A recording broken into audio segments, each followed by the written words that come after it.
The politics of 19th century Europe were messy. What's changed? It was made up of various empires spreading across the world trying to show each other who was the biggest power. They each built up massive armies to stave off war, thinking that everyone else would be too scared to fight against them, or so they thought. Things all changed when a gang of Yugoslav nationalists who didn't like being part of Austria-Hungary shot the Austro-Hungarian Archduke Franz Ferdinand while he was in Sarajevo. Swiftly, the Austro-Hungarian Empire declared war on Serbia. Russia came in to aid Serbia, so Germany decided to declare war on Russia. Knowing that France would go to war with Germany, Germany decided to attack France quickly and invaded via neutral Belgium and Luxembourg, and because of this, Great Britain stepped in to stop the Germans getting any closer. It was a mess of allegiances and old rivalries with two sides forming, the Allies and the Central Powers. And so began what became known at the time as the Great War, the war to end all wars. A new form of warfare evolved as these fully industrialized armies with engines, machine guns, airplanes, and new chemical gas weapons fought against each other. It was the dawn of modern warfare. At the time, national pride was at an all-time high and men were proud to go off and fight for their country.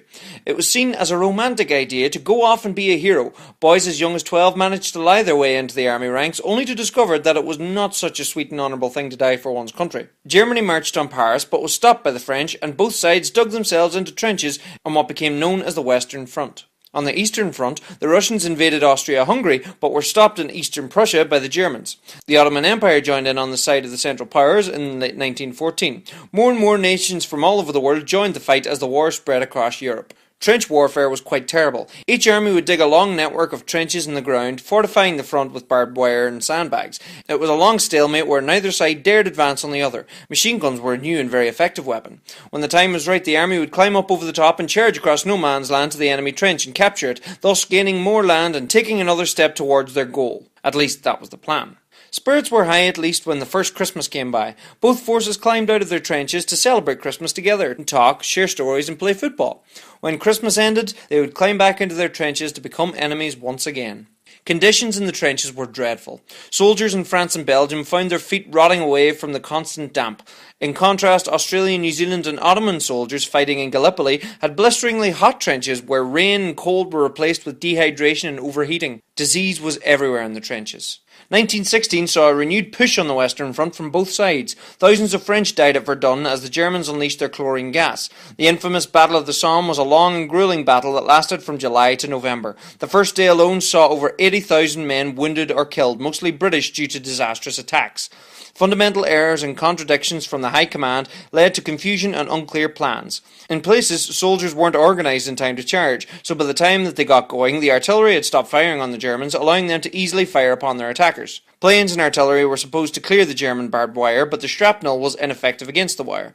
When the order came to go over the top, thousands of men ran out to their death to be caught on the barbed wire and picked off one by the German machine guns.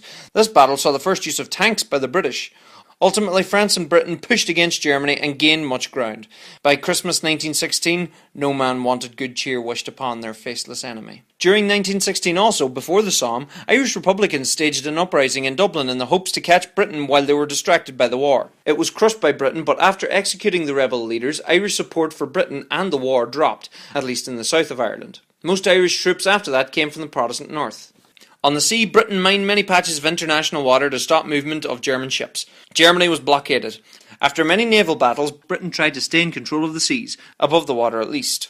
Germany were on the attack with the U-boat submarines, adding a new dimension to naval warfare. They could attack without warning. They sank many ships, including the ship the Lusitania, and because this broke loads of war rules, it ultimately influenced the United States of America to enter the war, 2 years later. The British pushed up through the Arabian Peninsula with T.E. Lawrence, aka Lawrence of Arabia, helping to organise the Arab revolt against the Ottoman Empire. In 1917, the Russians had a series of revolutions. In the February Revolution, the Tsars were gotten rid of, but Russia remained in the war. In the October Revolution, the Bolsheviks took control and brought power to the people and sowed the seeds for communism in Russia. The Russians signed a treaty with Germany and pulled out of the war, causing an initial difficulty for the enemies of the Central Powers. The Allies, however, became refreshed with reinforcements from the United States of America, who eventually decided to enter the war in 1917, after Germany tried to convince Mexico to attack them. Germany made a fierce and effective push before the Allies could use their advantage. However, American troops continued to arrive in such great numbers that Germany's army couldn't last any longer. The Allies pushed up from Italy, the Balkans and the Middle East, putting Austria-Hungary, Bulgaria and the Ottoman Empire out of the war. As the Allies advanced the Western Front, Germany called for an armistice to stop the fighting. bringing victory to the Allies and an end to the war. The fighting stopped on the 11th hour of the 11th day of the 11th month 1918.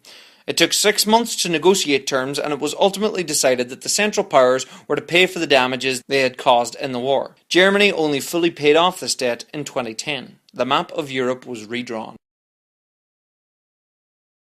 Soldiers who made it home again were changed men. They were haunted by the horrors which they had seen in the trenches.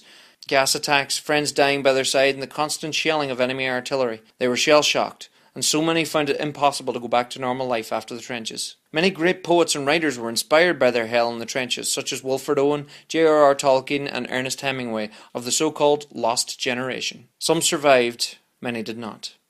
The world was a changed place after the World War. People had seen the death and destruction that could be dealt by mankind. The men who left to become heroes came back scarred, or worse, never returned at all. The poppy is used to remember the millions who died in this war, as it was just about the only flower to grow in the carnage-ridden wasteland between the trenches. The world was now a darker place. People hoped that it would indeed be the war to end all wars. Unfortunately, they were mistaken.